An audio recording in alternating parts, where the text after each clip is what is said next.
마가복음 1장 21절부터 34절 말씀 보겠습니다.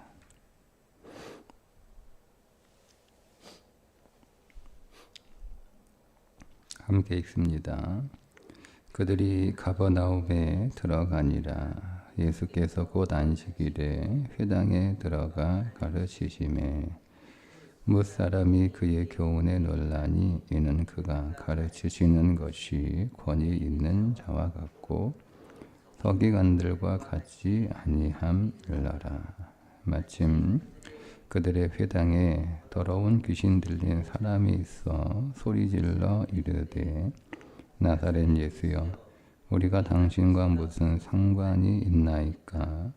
우리를 멸하러 왔나이까? 나는 당신이 누구인 줄 아노니 하나님의 거룩한 자니이다.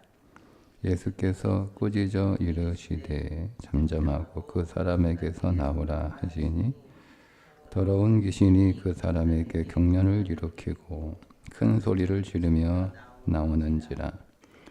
다 놀라 서로 물어 이르되 이는 어찌미냐? 권위 있는 새 교훈이로다. 더러운 귀신들의 계명한즉 순종하는도다 하더라. 예수의 소문이 곧 온 갈릴리 사방에 퍼지더라. 회당에서 나와 곧 야고보와 요한과 함께 시몬과 안드레의 집에 들어가시니 시몬의 장보가 열병으로 누워 있는지라. 사람들이 곧 그 여자에 대하여 예수께 여짜온데 나아가사 그 손을 잡아 일으키시니 열병이 떠나고 여자가 그들에게 수종드니라. 저물어 해질 때에 모든 병자와 귀신 들린 자를 예수께 데려오니 온 동네가 그 문 앞에 모였더라. 예수께서 각종 병이 든 많은 사람을 고치시며 많은 귀신을 내쫓으시되 귀신이 자기를 알므로 그 말하는 것을 허락하지 아니하시니라. 아멘. 예수님의 특별한 가르침, 예수님의 병자를 치유하는 권세, 귀신을 내어 쫓으시는 권세, 심지어 이제 내일 보겠지만 죄사함을 선포하실 수 있는 권세, 이런 이제 권세들에 대한 내용들이 계속 나오고 있는데 오늘은 예수님의 특별한 가르침의 권세, 병자를 치유하시는 권세, 귀신을 내어 쫓으시는 권세에 관한 말씀들입니다. 마가가 여기에서 전하고 싶은 것은 각각의 개별적인 사건에 예수님의 뛰어난 어떤 능력이기보다는 예수님이 그만큼 권세 있는 분이다는 것을 말하고 싶은 거예요. 초점이 예수님이 귀신을 내어 쫓으셨네, 예수님이 병자를 고치셨네, 여기에 초점을 맞추는 게 아니고 내가 믿는 예수님이 권세가 있는 분이다는 것을 확인하는 겁니다. 말씀드린 것처럼 로마의 박해를 받고 있는 그리스도인들은 로마의 권세 아래 있는 자들이잖아요. 그러니 그 권세에 눌려 있는 사람들입니다. 반면에 자기들이 고난을 당하고 있으니 자기들이 믿는 예수님은 그 로마보다 권세가 약한 분으로 이해하기 쉽죠. 고대 사회도 그렇고 로마 시대에도 크게 다르지 않는데 그들의 세계관은 신들의 세계관이잖아요. 신화적 세계관이잖아요. 그러니 로마와 유대의 대결이 아니고 로마의 신들과 유대의 신과의 대결, 이렇게 보는 그 인식이 강했기 때문에 자기들이 박해를 당하는 것은 나라가 약해서 박해를 당하는 것이 아니라 로마의 신들보다 자기들이 믿는 예수님이 약해서 박해를 받는 거다. 그러니까 이런 생각을 할 수가 있어요. 제가 몇 번 말씀드린 적이 있는데요. 그리스도인들이, 특별히 헬라 세계 안에 있는 그리스도인들이, 로마 안에 있는 그리스도인들이 왜 박해를 받았나? 그 가운데 하나가 그들이 무신론자라는 이유 때문입니다. 무신론자는 아니죠. 근데 로마의 세계관 속에서 보면 그들은 무신론자예요. 왜냐하면 로마의 신들을 인정하지 않았기 때문에. 그래서 그 신전에서 제사도 하지 않고 신전 행사에 참여하지도 않고 그 당시 로마 사회는 여러분 우리가 이제 역사책에서 배웠던 것처럼 길드에 속해 있는 사람들이잖아요. 그러니까 이 길드, 상인 연합 혹은 상인 조합이라고 하는 이 길드는 지금의 상인 연합과 근본적으로 다르죠. 그 성격이. 길드에 속하지 않으면 장사를 아예 못하는 거예요. 뭐 우리는 상인 연합에 소속되지 않아도 그냥 내가 그냥 뭐 정 안 되면 뭐 길거리에 자판 깔고 뭐 장사하면 되고, 아니면 뭐 내가 동네 가게 하나 열어서 장사하고 뭐 상가나 뭐 상인회에 뭐 가입 안 해도 되는 거잖아요. 그래도 장사할 수 있잖아요. 근데 길드는 그런 게 아니에요. 거기에 반드시 속돼야만 장사를 할 수 있고, 거기에 소속되지 않으면 아예 장사를 할 수 없어요. 그런데 그 길드 상인회가 신전 제사를 드린단 말이에요. 우리 어촌에 있는 어부들이 고기 잡으러 나가기 전에 제사 드리는 것처럼 그 당시 길드와 그 신전 제사는 긴밀하게 연결되어 있어요.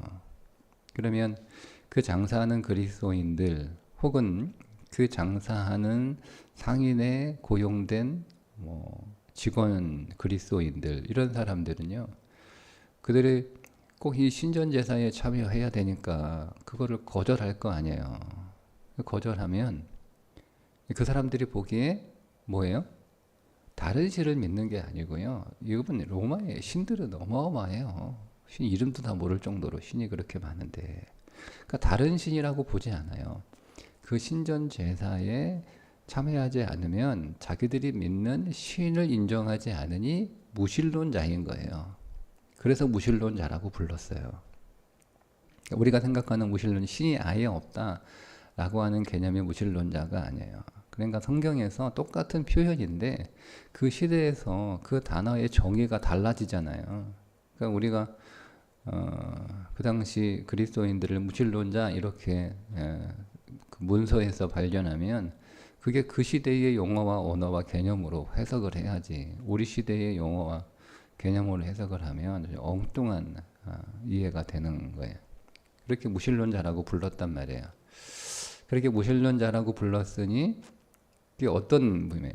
그러니까 자기들이 믿고 있는 여호와라고 하는 그 하나님이라고 하는, 혹은 예수 그리스도라고 하는 그건 인정하지 않는 거잖아요. 인정하지 않는 거예요. 아예 그냥 우리하고 다른 신을 믿네? 이게 아니고 아예 그냥 신 취급도 안 하는 거죠. 그래서 무신론자인 거예요. 그러니까 이 사람들에게 있어서는 그 로마와 로마의 신들의 권세가 엄청난 거죠. 왜? 거기서 그들은 실제로 그 권세를 느끼는 거니까. 장사도 못하죠. 직장에서 쫓겨나죠. 사업도 못하죠. 아무것도 못하는 거예요. 그 권세 안에서. 그러니까 자기들이 믿고 있는 하나님, 또 그 하나님의 아들 예수 그리스도는 능력의 하나님이요 전능의 하나님인데, 그들이 살아가는 삶의 현장에서는 너무 무력한 하나님으로 경험되는 거잖아요. 그래서 그들에게 예수 그리스도 믿음을 가르치기 위하여 쓰는 이 마가복음에 오늘 이것은 예수님이 권세가 있다. 예수님이 권세가 있다. 이것이 초점이에요. 초점이에요. 그래서 우리가 그렇게 일단 1차적으로 예수님은 권세가 있으신 분이구나. 세상에 그 어떤 자보다 권세가 있는 분이구나. 이렇게 우리가 읽어야 됩니다. 자, 말씀을 좀 한 절씩 읽어보면, 자, 예수님께서 이제 가버나움에 들어가셔서 회당에, 마침 그날이 안식일이어서 회당에 들어가셔서 가르치시는데, 사람들이 예수님의 가르치심을 듣고 그 교훈에 놀랐다. 이렇게 22절에 말씀하죠. 그의 교훈에 놀라니. 자, 두 가지 이유 때문에 놀라요. 그가 가르치시는 것이 권위 있는 자와 같고 서기관들과 같지 아니함이라라. 예수님의 가르침이 굉장히 권위가 있는데 서기관들과 같지 않았다는 거예요.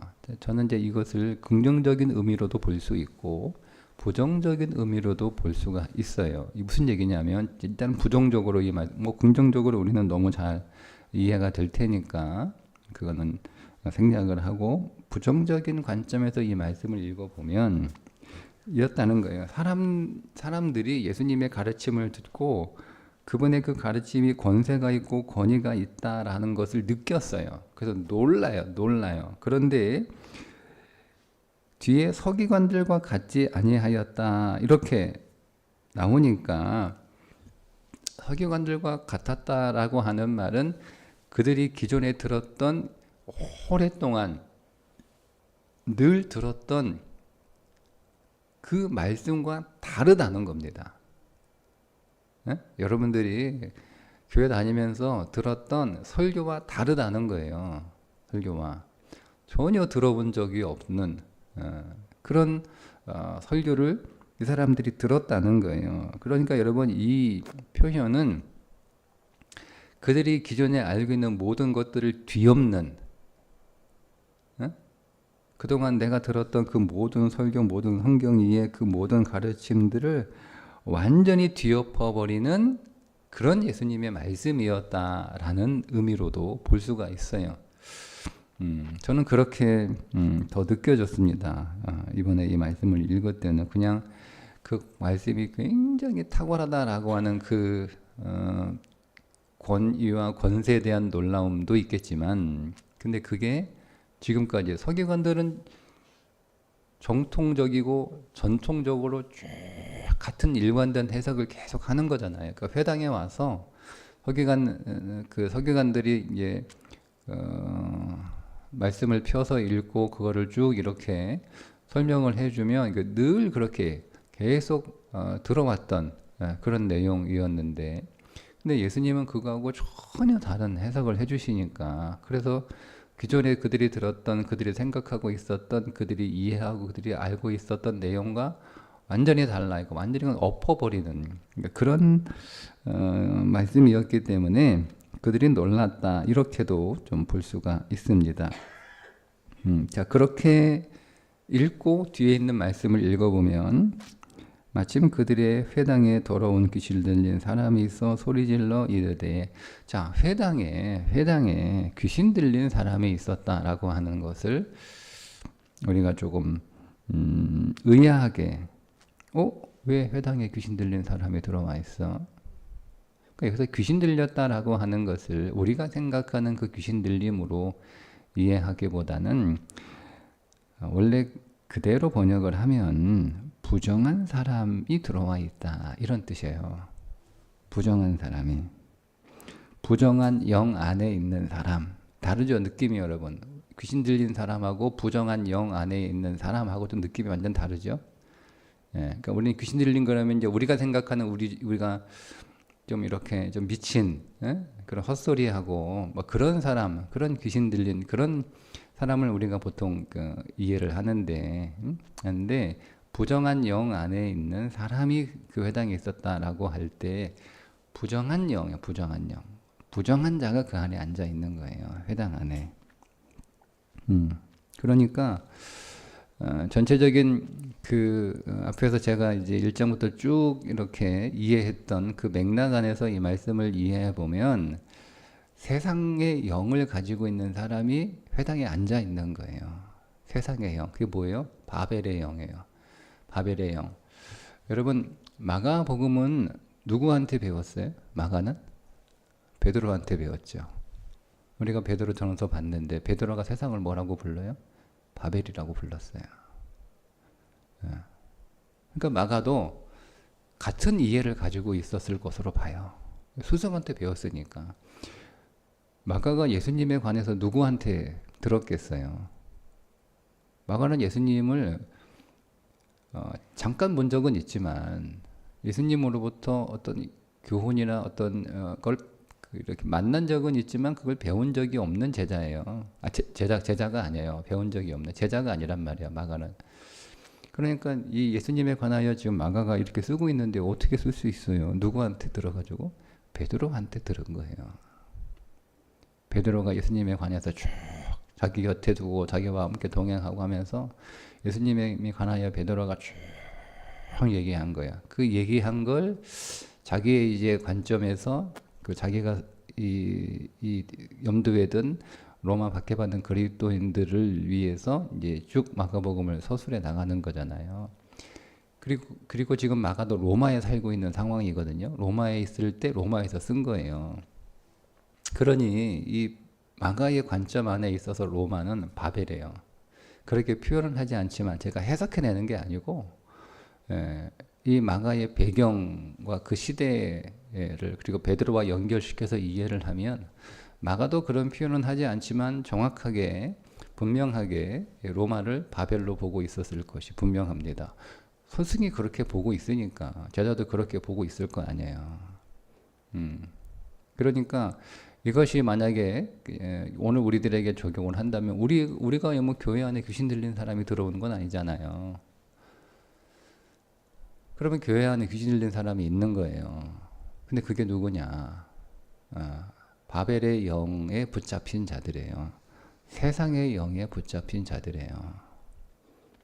이게 그동안 뭘 계속 들어봤냐면 진리를 들은 게 아니고 세상이 말하는 것을 마치 진리인 것처럼 세상에서 살아가는 그 시스템의 그 원리들을 교회에 와서도 듣는 거예요. 똑같이. 근데 거기에 빠져 있는 사람이죠. 아니면 그렇지 않은데 이 사람은 이미 세상에 속해 있는 사람이어서 그 세상의 시스템 안에 익숙해 있는 그거에 완전히 잘 훈련되고 잘 물들어 있는 아주 깊이 물들어 있는 그런 사람이 교회 안에 들어와 있는 거잖아요.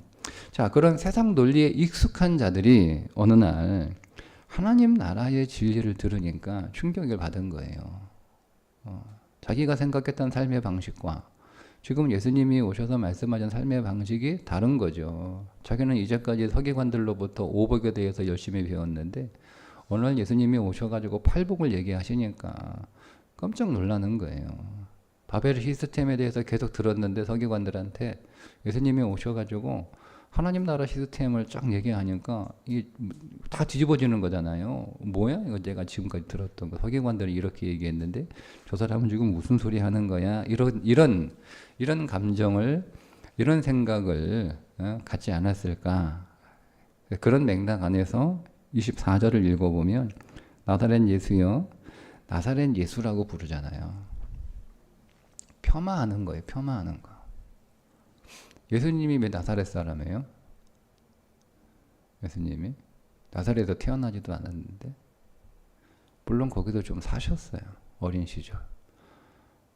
근데 성경에서 예수님 앞에 나사렛이라고 나오는 건 다 폄하하는 의미예요. 그 나사렛이라고 하는 것이 무슨 뜻이에요? 거기서 나와가지고 거기서 무슨 선한 게 나오겠냐 이런 얘기 듣잖아. 예수님이 전도하니까 친구가 야 나사렛에서 무슨 선한 게 나와. 그 뭐야? 거기는 학교도 없어. 거기는 사람들이 배우지도 않아. 다 무식해. 다 쫀똥내야. 이런 거 없어. 그런 거 없어요. 그게 나사렛이에요. 그 무슨 얘기인지 아세요, 여러분? 지금 예수님을 경멸하고 무시하는 거예요. 뭐 유학도 안 가고, 뭐 학위도 없고, 논문도 안 쓰고, 학교도 뭐 그렇게 별로 안 좋은데 나와가지고, 어디 지방신학교 나와가지고, 지가 무슨 성경을 안다고 저렇게 떠들어. 이런 의미예요. 이런 의미. 우리가 당신과 무슨 상관이 있나니까. 아무런 상관없다는 거죠. 그러니까 내가 당신하고 나하고 무슨 상관인데 와가지고 엉뚱한 소리하고 이상한 소리 하냐.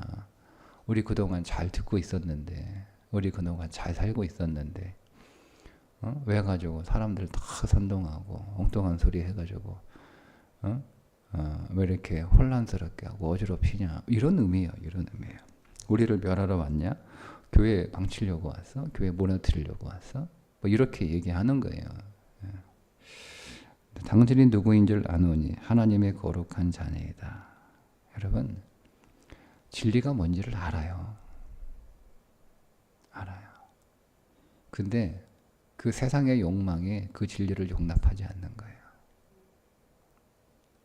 모르는 게 아니에요. 무식해서가 아니에요. 알아요. 알아요. 사람은 영적인 존재이기 때문에요. 진리의 말씀이 영의 말씀이잖아요. 들으면 알아요. 모르는 게 아니에요. 사람은 영이 있어서 그 영의 차원에서 말씀을 듣고 이해를 합니다. 그런데 육신이 너무 강하면 그 영의 말씀을 못 받아들이는 거예요.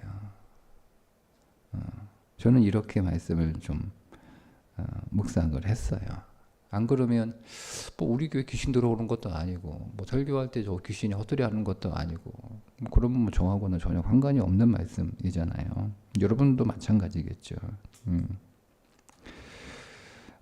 여러분 예수님을 하나님의 거룩한 자라고 할 정도로 상당히 높은 수준의 영적 지각력을 갖추었다고 해도 신앙은 지식이 아니라 하나님을 경외하는 겁니다. 그 경외가 뭐예요? 진리를 받아들이는 거예요. 지식이 아니에요. 지식이 아니에요. 그러니까 예수님이 자 25절에 꾸짖어 이르시되 잠잠하고 그 사람에게서 나오라. 오늘 우리가 읽은 말씀에 공통적인 단어들이 있어요. 물론 단어는 조금씩 표현은 다른데요. 의미가 똑같아요. 의미가. 자, 오늘 25절에 그 사람에게서 나오라 이렇게 말씀하죠. 나오래요. 자, 베드로 장모의 집에 가서 예수님이 뭐라고 얘기해요? 그 손을 잡아 일으키시니 31절에 열병이 떠나고 나오라고 하셨고 떠났어요. 자, 그리고 34절에 예수께서 각종 병이든 많은 사람을 고치시며 많은 귀신을 내쫓으시되. 자, 단어는 분명히 다른데 의미는 똑같죠. 그죠? 귀신이 나가요. 귀신이 나가요. 질병이 떠나요. 열병이 떠나요. 네. 그리고 귀신이 내쫓겨요. 다 나가는 거예요. 다 나가는 거예요. 여러분, 예수 그리스도가 오늘 우리 안에 오시면 나가는 것들이 있어야 돼요. 나가는 것들. 근데 아무것도 안 나가. 아무것도 안 나가. 예수님이 오셨는데. 네. 여러분, 계속 그 안에서 싸우는 거예요. 그럼 그것들이 우리의 신앙이. 우리의 신앙생활에 그것과 계속 씨름하는 거예요. 계속. 나가야 되는데. 내가 내보내야 되는데 이걸 못 내보내는 거예요. 바벨의 영 내보내야 돼요. 바벨의 시스템 내보내야 돼요. 열병. 세상에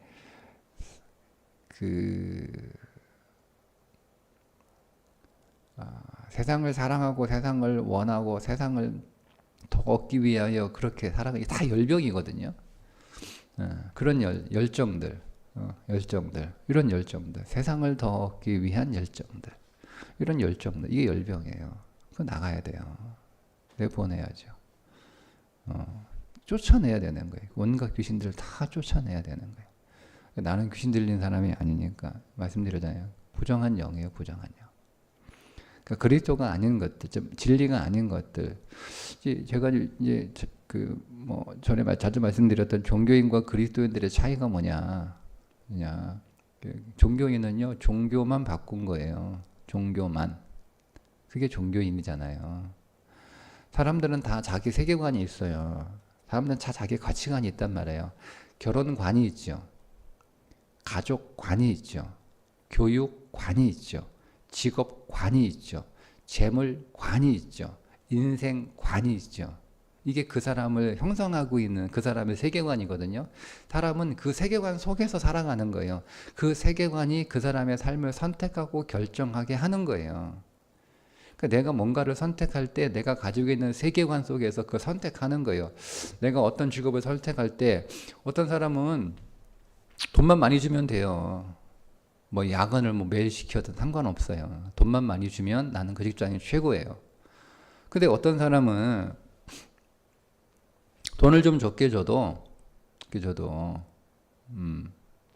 그냥 정시 출근하고 정시 퇴근해서 나만의 시간을 누릴 수 있는 직장이 최고예요. 그럼 그 사람은 야근 안 하고 그냥 정시 출근, 정시 퇴근하는 그런 직장이 돈을 조금 적게 줘도 그런 직장을 가는 거예요. 그죠? 어떤 사람은 주의를 시킬 수 있는 거 직장 선택이 첫 번째 우선순위예요. 그래서 뭐 일이 좀 힘들고 뭐 돈을 좀 적게 주고 뭐 일할 수 있는 환경이 좀 열악해도 주일은 항상 이게 보장돼 있으면 나는 그 직장 간다. 그러니까 이게 그 사람의 세계관이잖아요. 그러니까 우리는 사람들은요 다 이런 세계관 안에서 인생을 살아가게 되어 있단 말이에요. 다 그 사람의 세계관들이 다 있어요. 그걸 가치관이라고도 부르고. 그러니까 어디에 가치를 두느냐에 따라 자기의 인생을 선택하고 결정하는 거잖아요. 자, 그 가운데 종교관이 하나 있단 말이에요. 종교관이. 많은 세계관들이 네 개 있는데 그 안에 종교관이 있어요. 근데 그 종교관만 바꾸는 거예요. 그가 그 전에 가졌던 다른 세계관들은 그대로 있어요. 결혼관도, 인생관도, 가정관도, 뭐 부부에 대한 생각도, 자녀에 대한 생각도, 교육에 대한 생각도, 인생에 대한 생각도, 돈에 대한 생각도 그대로 그러니까 종교만 바뀌었어요. 이 사람이 종교인이에요. 그리스도인은 누가 그리스도인이에요? 종교가 바뀌면서 모든 세계관들이 다 바뀌는 거예요. 그리스도에게 초점 다 조정하는 거예요. 내가 그리스도를 믿고 나니까 내 인생관이 바뀌었어요. 내 인생의 목적은 행복이 아니에요. 내 인생의 목적은 사명이에요. 이게 바뀌는 거예요. 예수 그리스도를 믿고 나니까 돈에 대한 생각이 바뀌었어요. 그전에는 돈을 많이 쌓아두는 게 목적인데 지금은 돈을 잘 쓰는 게 목적이에요. 이게 바뀌는 거예요. 그럼 무조건 뭐 어떻게든 돈만 많이 벌면 그 돈이 인격이다 이런 생각을 가지고 있단 말이에요. 수단과 방법을 가리지 않고 돈을 많이 벌면 그게 최고, 그게 성공이 한 거였는데 그렇지 않다는 성경은 그렇게 말하지 않잖아요. 돈은 내 것도 아니고 우리는 청직이고 맡은 자들이고 잘 써야 되는 사람들이고 이게 바뀌는 거예요. 결혼관도 바뀌는 거예요. 결혼의 목적이 그때는 행복이라 생각했나요? 내가 누가 살면 행복할까? 그렇게 살아갔어요. 근데 성경은 결혼의 목적은 행복이 아니고 거룩이잖아요. 결혼관이 바뀌는 거예요. 거룩한 게 그게 행복한 가정이다. 이게 바뀌는 거예요. 자녀 교육을 왜 시켜요? 자녀 교육은 또 바뀌는 거예요. 이게 다 바뀌는 거예요. 그게 그리스도인이에요. 그게 그리스도인들. 그러니까 여러분 우리가 예수 그리스도가 우리 안에 들어오면 우리가 그리스도와 상관없는 그동안 내가 살았던 나의 모든 가치관들을 다 내보내야 되거든요. 근데 그거 안 내보내. 그대로 가지고 있잖아요. 계속 싸우는 거예요. 우리 안에서. 어쨌든 내가 종교만 바꾸지만 와서 계속 복음을 들으니 그거 안 듣는 것도 아니고 계속 들리잖아요. 그러니까 여러분 교회 와서 설교를 들으면 여러분 안에 갈등이 있어야 사실은 설교 제대로 들은 거예요. 전혀 갈등이 없어. 둘 중에 하나죠. 여러분들이 그 설교를 여러분의 식으로 왜곡해서 듣거나 설교자가 여러분 입에 맞는 설교를 하고 있다는 둘 중에 하나예요. 그래서 갈등이 없는 거예요. 들으면 갈등이 생겨야 돼요. 진리를 들으면 갈등이 생겨요. 저도 설교를 들으면 어떤 설교는요, 저에게 충격을 줘요. 갈등이 돼요. 맞아. 저렇게 살아야 되는데. 저렇게 목회해야 되는데. 할 수 있을까? 갈등이 생긴단 말이에요. 그래서 이런 갈등을 계속 쫓아내고 몰아내고 나가게 하는 일들이 우리 안에 예수님이 오셔가지고 그 일을 하시잖아요. 지금 그 일을 하잖아요. 그게 주님의 권세예요. 그분이 권세를 가지고 우리 안에 있는 부정한 영들을 다 이렇게 하나씩 하나씩 지적하시면서 그거를 자꾸 내보내시는 거예요.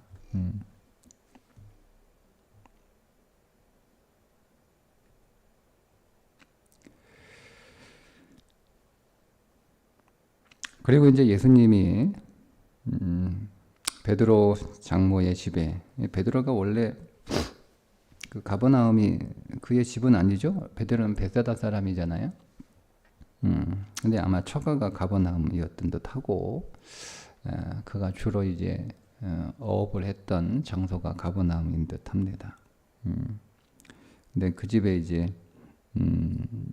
예수님과 함께 들어가시는 거죠.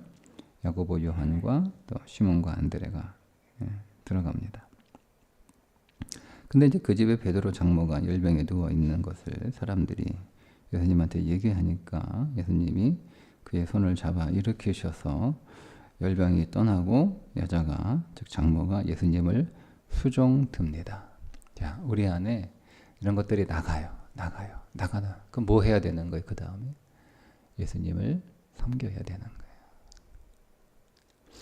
거예요. 예수님을 섬기는 게 뭐겠어요? 그분의 말씀으로 살아가는 거예요. 말씀으로. 여러분 이 말씀을 좀 이렇게 역으로 이렇게 얘기하면, 저는 이 마가복음을 읽고 있는 로마 박해받아 있는 그리스도인의 입장에서 한번 읽어보면, 우리가 쫓겨난 게 아니고 우리가 쫓아낸 거구나, 이렇게 되는 거예요. 자기들이 쫓겨났다고 생각한 거예요. 자기들이 예수 그리스도를 선택하는 것으로 인해서 직장에서 쫓겨나서, 상인 길드회에서 쫓겨나서, 동네에서 쫓겨나서 다 쫓겨났다 생각을 한 거예요. 내가 쫓겨난 게 아니고 우리가 쫓아낸 거야, 그 사람들을. 그러니까 패배감이 아니죠. 내가 쫓겨났다고 생각하면 패배감이에요. 그죠? 근데 내가 그리스도를 선택했기 때문에 그리스도가 아닌 것들을 내가 쫓아낸 거야. 내가 거절한 거야. 내가 포기한 거야. 내가 당한 게 아니고. 그리스도가 우리 안에서 그 일을 하시는 거야. 자, 그러면 그러고 나서 내가 뭐 하는 거야? 다른 직장 어디 없나? 그래서 여러분, 로마 전체 도시가 다 동일한 수준의 박해를 했던 건 아니에요. 박해가 좀 약한 곳도 있거든요. 그 로마의 관리들이, 순한 관리들도 있단 말이에요. 근데 거기를 이사 갈까? 그게 대만은 데살로니가라 갖고 이렇게 얘기를 한 거잖아요. 데살로니가 그나마 좀 박해가 좀 덜했던 곳이라고 보통 추정을 하니까 예수를 믿는데 좀 편한 것으로. 로마는 너무 힘들어. 바로 그냥 네로 밑에 있으니까 뭐 이 아빠가 이게 너무 강하니까 살기가 힘든 거죠. 그래서 못 살겠다. 그걸 예수를 버릴 수는 없고 어디 갈까? 좀 편한 곳으로 가는 거예요. 근데 오늘 우리가 이런 믿음의 선택을 하는 것은 뭐냐? 예수 그리스도를 섬기는 것, 즉 그분을 온전히 믿는 거예요. 온전히 믿는 거. 내가 그분을 온전히 믿기 위해서 쫓아낸 거잖아요. 예수님을, 내 열병이 왜 나갔어요? 예수님을 온전히, 열병이 있으면, 세상을 사랑하는 뜨거운 마음이 있으면, 세상에서 성공하고 싶은 그 마음의 열정이, 뜨거운 마음이 있으면 주님을 섬기기가 어려워요. 그래서 내보낸 거예요. 뭐 하기 위해서? 주님을 잘 섬기기 위해서. 그렇게 오늘 로마의 그리스도인들에게 마가가 편지를, 그 복음을서를 쓰고 있습니다. 자, 오늘도 우리 안에 진리가 우리 안에 선포되면 우리도 갈등이 있어요. 예수 그리스도의 이름으로 여러분 우리 안에 진리가 아닌 것들을 더 내쫓으시고 우리가 더 거룩한 영으로 충만해져서 예수님을 잘 섬기는 믿음의 여정이 우리 안에 더 계속될 수 있기를 주님의 이름으로 축복합니다. 기도하겠습니다. 하나님, 오늘 예수님이 회당과 가버나움 그리고 베드로 장로의 집에 들어오셔서 쫓아내셨던 것처럼 진리이신 예수 그리스도가 우리 안에 계실 때 그리스도와 상관없는 것들, 진리가 아닌 것들을 내보낼 수 있는 믿음의 담대함과 용기를 주시고 또 확신을 주셔서 진리의 영으로 더 충만케 하시고 그로 인하여 우리가 하나님 나라를 더 잘 섬기는 믿음의 사람들이 되게 해 주옵소서. 예수님의 이름으로 기도합니다. 아멘.